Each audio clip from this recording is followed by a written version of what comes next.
What's good? This is JVB representing SPD, and that is sportsperdiem.com.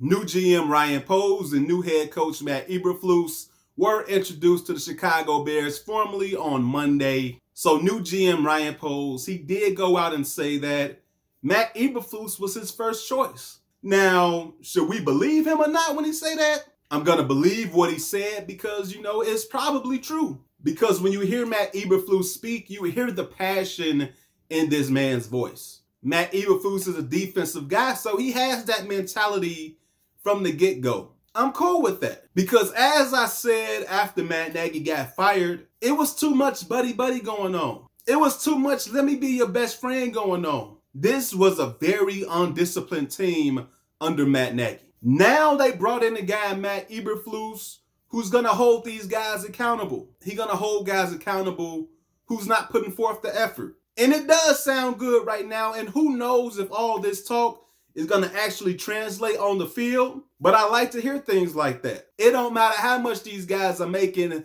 these guys need to be held accountable. Having a disciplined team is one of the first traits you see when you want to change the culture. Not just the culture of this team, but the culture of the franchise.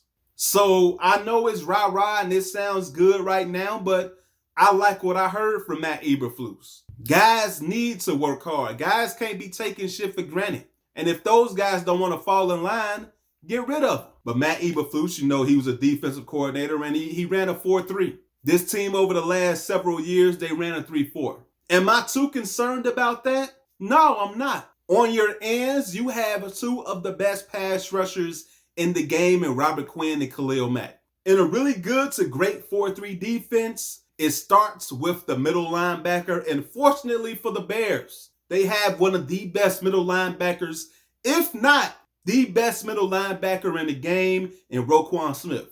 So you have your elite pass rushers on the ends, Khalil Mack and Robert Quinn, and then you have that key foundational piece right in the middle at the middle linebacker position in Roquan Smith. The biggest need on the defensive side of the ball was the biggest need on the defensive side of the ball with a 3-4 defense, and the same applies to the 4-3 defense. You need a good secondary. The secondary the Bears had out there last season fucking sucked. Of course, you have Jalen Johnson back there. He is the number one corner on this team. He's the best secondary guy you have on this team, but even he needs to get better. But they need all the help in the world getting some playmakers either through the draft and or free agency to shore up that secondary. Like I said in my previous video, Ryan Poles and Matt Eberflus, they got a lot of work to do. They got a lot of cleaning up to do because Ryan Pace and Matt Nagy were trash. And also because Tweedledee and Tweedledum, George and Ted, they don't be knowing what the fuck they be doing. So there's a lot of pressure on these guys, but I love what I heard from these guys. Ryan Poles talked about the draft and how important the NFL draft is in evaluating talent. But he talked about evaluating the players that best fit your scheme, that best fits your team, and is going to make a difference in the long run. He talked about bringing in players who were more explosive, athletic, and fast to complement Justin Fields. Because at the end of the day, that's the most important thing that this team has to do. Justin Fields is the key if this team is going to be great or this team is going to be bad. Like I said before, it's not going to be easy. There's a lot of pressure on Luke Getsy.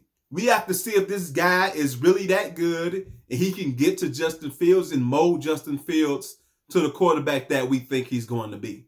But I like what I heard from the press conference. And again, I'm not going to be celebrating and throwing fireworks and doing backflips in the snow and all that shit right now because we still got to figure it out. We still got to see what happens. It's one thing to talk, but it's another thing to actually show the results. I love how passionate Matt Eberflus was. I love how calculated Ryan Poles was. It's one thing to hear it at the end of January. It's another thing to see it during the fall next season. If the Bears are going to do what Ryan Poles said, and that's take the NFC North and keep it, they got to put in the work. Draft, free agency, coaching, the scheme, everything. There's a lot of work to be done, but again, it is the NFL. Look at the Cincinnati Bengals. Who in their mama thought that the Cincinnati Bengals was going to be in a Super Bowl in 2022? That's right. Nobody. But that shows you how much getting the right quarterback in your franchise, in your organization, how much that matters. But what the Bengals did correctly was evaluate talent in the NFL draft, good offensive players, and now look at them. This team is one win away from winning the Super Bowl. that sounds crazy as hell. I don't know if the same thing is going to apply to Justin Fields and the Chicago Bears, but you got to put in the work. Justin Fields, first of all, has to get better. It helps when you got the right coaching and the right coordinators in place to put him in the best position to succeed. And it also means, from a general manager standpoint, bringing in the right guys to surround Justin Fields on the offensive line and also the receivers, the playmakers. I don't know what's going to happen next season, but I am really interested in seeing how this offseason plays out for the Chicago Bears. There's a lot to be done on the to-do list for Ryan Poles and Matt Eberflus. Let's see if they can not just talk it, but they can walk it as well and make the Chicago Bears good again. But I'm out. Like the video and share the video.